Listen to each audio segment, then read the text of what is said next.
कौन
देखो बच्चों, आज हम लोग पढ़ेंगे धर्म शिक्षा या नैतिक शिक्षा। पहले हमारा ये पुस्तक धर्म शिक्षा के नाम से चलता था, लेकिन अब इसका नामकरण नया हो गया है। इसका नाम है नैतिक शिक्षा। इसमें सबसे पहला पाठ है प्रार्थना। आप लोग शायद पढ़ चुके होंगे, लेकिन मैं इसे फिर से शुरू कर रहा हूँ। पहला है प्रार्थना। भक्त भगवान से प्रार्थना करता है। क्या प्रार्थना करता है कि हे दयामय, हम सबों को शुद्ध जीवन दीजिए। भगवान कैसे हैं? तो दया के स्वरूप है, वो दया की मूर्ति है। इसीलिए यहाँ पर लिखा है दयामय। दया करने वाले, हे ईश्वर आप दयालु हैं, हम सबों को कैसा जीवन दीजिए, तो शुद्ध जीवन दीजिए। शुद्ध किसे कहते हैं? जिसमें कोई मिलावट ना हो, जिसमें कोई कमी ना हो, उसे शुद्ध कहा जाता है। जैसे मान लो कि आज हम लोग दूध पीते हैं, तो दो दूध लाने जाते हैं तो कहते हैं कि शुद्ध दूध देना, यानी उसमें पानी का अंश ना हो। तो इसीलिए यहाँ पर भी ईश्वर से प्रार्थना की जा रही है कि शुद्ध जीवन देने की। किसको? केवल एक व्यक्ति को नहीं, एक परिवार को नहीं, एक समाज को नहीं, अपितु पूरे राष्ट्र के लिए ये संबोधन है। पूरे राष्ट्र के लिए संबोधन है कि सबको जीवन दीजिए, सबको शुद्ध जीवन देने की बात कही जा रही है। समझ में आ रही है बात? तो यहाँ पर सबसे पहली जो कविता है उसमें यही पहली लाइन कहती है कि हे दयामय हम सबों को शुद्ध जीवन दीजिए। हम का संबोधन किया गया है। हम का मतलब एक वचन नहीं, बहुवचन, यानी हमसे जुड़े हुए जितने भी व्यक्ति हैं इस समाज में, उन सबों को कैसा जीवन देने की बात कही जा रही है, तो शुद्ध जीवन देने की, जिसमें कोई मिलावट की बात ना हो। ऐसी बातें हम सबों को ईश्वर से प्रार्थना की जा रही कि हे ईश्वर आप हमें ऐसा जीवन दे कि जिसमें कोई मिलावट न उत्पन्न हो। दूसरी पंक्ति में कहता है कि दूर करके हर बुराई को भलाई दीजिए, यानी कि हमारे अंदर यदि कोई बुराई आ जाए, कोई ऐसी बात आ जाए जिससे हमारे जीवन में दाग लगे, तो ऐसी को मिटाने का प्रयास कीजिए। इसीलिए यहाँ पर लिखा है कि दूर करके हर बुराई को भलाई कीजिए। हमारे अंदर जो बुरी बातें हैं उन्हें हटाकर अच्छी बातों का प्रकाश पहले आप ऐसा मुझे आशीर्वाद दीजिए। उसके बाद कहता है कि ऐसी कृपा और अनुग्रह हम पे हो परमात्मा, हे प्रभु आपकी कृपा, आपकी कृपा, आपकी दया रूपी कृपा हमारे ऊपर हमेशा बना रहे। हे परम आत्मा, परमात्मा आपकी दया रूपी कृपा हम पर हमेशा बनी रहे, ऐसी आप कृपा हम पर करें। हो सभी बच्चे बढ़े इस देश के धर्मात्मा, कहता है कि यहाँ हर वर्ग का आदमी, चाहे वो बच्चा हो, बूढ़ा हो, जवान हो, कोई भी नर हो, नारी हो, हर इंसान को क्या बनना हुआ है, तो धर्मात्मा बनना है। यानी कि धर्म का आत्मा बने, धर्म का पालन करने के लिए वे हमेशा तैयार रहे। ऐसी कृपा आप हम पर कीजिए। हे प्रभु आप ऐसी कृपा हम पर कीजिए कि इस समाज के जितने भी वर्ग के लोग हैं वो सभी इस देश के धर्म के आत्मा बन जाए, धर्म आत्मा हो जाए। हो उजाला सबके मन में ज्ञान के प्रकाश से, यानी कि कोई भी इस संसार में अज्ञानी न हो, उसके अंदर ज्ञान रूपी प्रकाश फैले, वो भी ज्ञानी बने, विद्वान बने, वो भी पढ़े लिखे और अपने अंदर के अज्ञान को वो समाप्त करके ज्ञान रूपी प्रकाश में, उजाले में वो जिए। ऐसी कृपा आप उन पर, हम सब पर करें। इसीलिए यहाँ पर पंक्ति में लिखा गया है कि हो उजाला सबके मन में ज्ञान के प्रकाश से, और अंधेरा दूर सारा हो अविद्या नाश से। ये ज्ञान रूपी प्रकाश कैसे फैलेगा? जब हमारे अंदर के सारे अंधकार, सारे अज्ञान रूपी अंधकार मिट जाएंगे। आप देखे होंगे कि जब सुबह में सूर्य उदित होता है तो अपने साथ प्रकाश को लेकर आता है, उसी प्रकाश से पूरा संसार प्रकाशित होता है और रात समाप्त हो जाता है।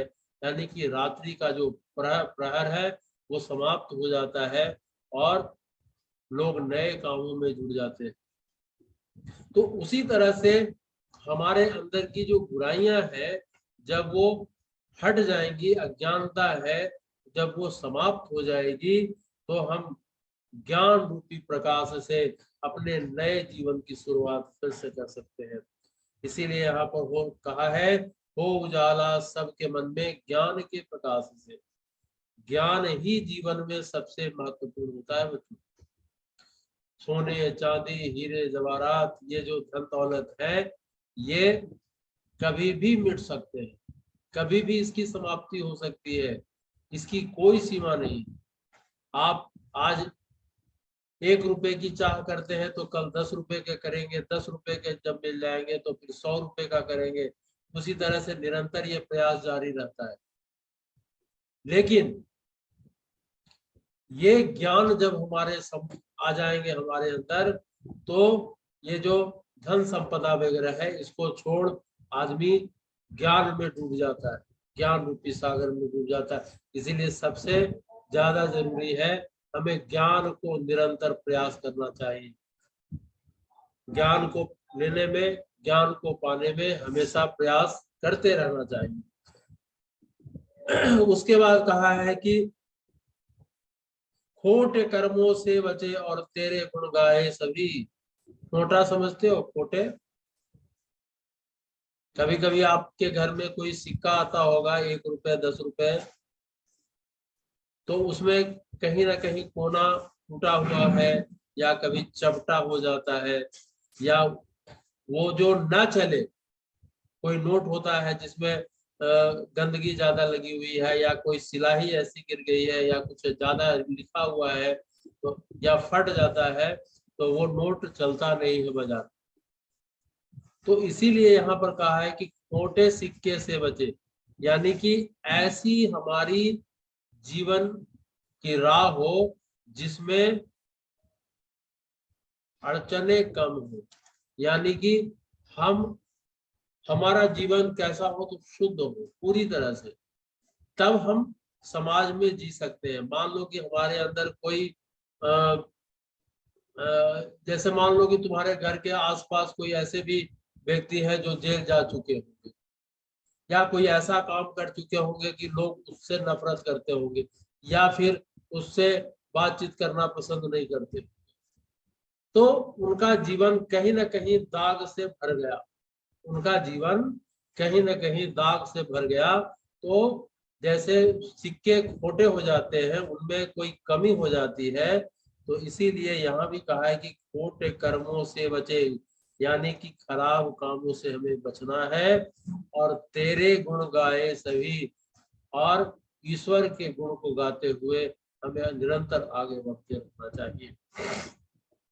छूट जाए दुख सारे, सुख सदा पाए सभी, और हमारे अंदर की जो दुख है वो मिट जाए, और लोग सुख की ओर आगे बढ़ते रहे। उसके बाद आगे कहा है कि सारी विद्याओं को सीखे। सारी विद्याएं, हर प्रकार की विद्याएं हर मनुष्यों को आना चाहिए। आप जैसे बच्चे हैं तो आप लोग को ज्यादातर सिखाया जाता होगा कि कैसे बैठना चाहिए, कैसे बोलना चाहिए, कैसे चलना चाहिए, किससे कैसे बातें करनी चाहिए, कैसे खाना खाना चाहिए। तो ये सारी बातें मनुष्यों के लिए जरूरी है। मान लो कि कोई चपड़ चपड़ कर कर खाता है, तो ये भी अच्छे नहीं है। कोई पैरों को रगड़ रगड़ कर चलता है, ये भी अच्छे नहीं है। मान लो कि कोई किसी से बहुत रूडली बात करता है, गुस्से में बात करता है, या फिर ऐसे मुंह बनाकर बात करता है जो सुनने वाला अच्छा ना महसूस करे। तो इसीलिए यहाँ पर कहा है कि छूट जाए सारे खोटे कर्मों से बचे, तेरे गुण गाए सभी, छूट जाए दुख सारे, सुख सदा पाए सभी। जब हमारे कर्म अच्छे हो जाएंगे, तो हमारे अंदर के दुख तकलीफ दूर होकर हमें सुख की प्राप्ति होगी। ऐसे कार्य करने में हमें बिताना है समय। सारी विद्याओं को सीखे, यानी कि हर प्रकार का ज्ञान, ओवरऑल डेवलपमेंट। स्कूल में बच्चों को ये चीज जरूर सिखाया जाता है कि हर प्रकार से आपका विकास हो, शारीरिक विकास हो, मानसिक विकास हो, ठीक है। क्योंकि जब आप पढ़ेंगे तो फिर इसी के माध्यम से आपको आर्थिक विकास भी होगा। आर्थिक विकास होगा, यानी कि आप जब पढ़ लिख जाएंगे, विद्वान हो जाएंगे, तो अच्छी नौकरी करेंगे तो धन आएंगे, पैसे कमाएंगे आप लोग। तो इसीलिए यहाँ पर भी कहा है कि सारी विद्याओं को सीखे, हर प्रकार का ज्ञान हमें सीखना चाहिए, ज्ञान से भरपूर हो। जब ऐसा नहीं कि आधा आधा ज्ञान सीखना है। साइकिल चलाने आया तो साइकिल चलाने आ गया, लेकिन ब्रेक लगाने नहीं आया, घंटी बजाने नहीं आया, उस पर साइकिल पर बैठने नहीं आया, सिर्फ चलाने जानते, कोई बैठा देगा। तो इसीलिए कहता है कि ज्ञान जब हम ले रहे हैं, विद्या को पा रहे हैं, जैसे आप लोग विद्यालय आते हैं और सारी सब्जेक्ट की पढ़ाई होती है, तो वहाँ हर प्रकार से आपको मेहनत के साथ पढ़ना है कि जिसमें सब में अच्छे अच्छे नंबर आए। नंबर आए चाहे नहीं, कम से कम उसमें जानकारी हमारी भरपूर होती रहे। सारी विद्याओं को सीखे, ज्ञान से भरपूर हो, शुभ कर्म होवे, तत्पर दुष्ट गुण सब दूर हो। कहता है कि हमारी विद्याएं जब सीख लेंगे तो हमारे अंदर शुभ कर्म होंगे। शुभ कर्म मतलब अच्छे अच्छे हम काम करेंगे, उस काम करने में हमें तैयार रहना है, और दुष्ट गुण सब दूर हो, और जिससे समाज को नुकसान होता है ऐसी विद्याएं हमारे से दूर हो जाएं। यज्ञ हवन से हो सुगंधित अपना भारतवर्ष देश। आजकल देखो, हमारे यहाँ पहले वैदिक संस्कृति चलती थी, तो उस समय क्या होता था कि सुबह में उठकर लोग यज्ञ हवन वगैरह करते थे, लेकिन धीरे धीरे ये प्रथाएं समाप्त हो रही है। आप देखोगे कि जब नवरात्र का समय आता है और उसका अंतिम दिन होता है रामनवमी का समय, या फिर नवरात्र का जो नवमी होता है या दसवीं के दिन लोग हवन करते हैं, आसपास हमारे घरों के आसपास हवन होता है, वातावरण सुगंधित हो जाता है, लोगों के अंदर लगता है कि भगवान प्रवेश कर गए, ऐसा महसूस होता है। तो इसीलिए कहता है, यहाँ भी आपको बताया गया है कि यज्ञ हवन से हो सुगंधित अपना भारत देश, यानी कि हम उस जो हमारी वैदिक परंपरा है उसको हम अपनाए रहे, यानी कि यज्ञ हवन करते रहे, जिससे हमारा भारतवर्ष सुगंधित अर्थात ऊपर ऊंचाई की ओर बढ़े और लोग इसे सम्मान की दृष्टि से देखते रहे। उसके बाद आगे कहता है, वायु जल सुखदायी होवे, जाय मिट सारे क्लेश।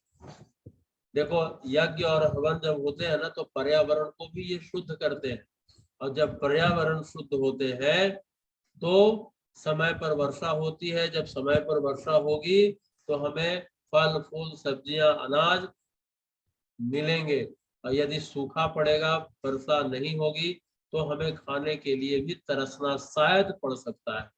इसीलिए यहाँ पर आपको स्पष्ट रूप से बताया है कि वायु जल सुखदायी होवे, जाए मिट सारे क्लेश, और हमारे अंदर के जो दुख तकलीफ है वो मिट जाएंगे। कब? जब वायु मतलब हवा, और जल का मतलब पानी। मान लो कि कोई किसी को गंदा पानी दे दे पीने के लिए, तो आप पी सकोगे?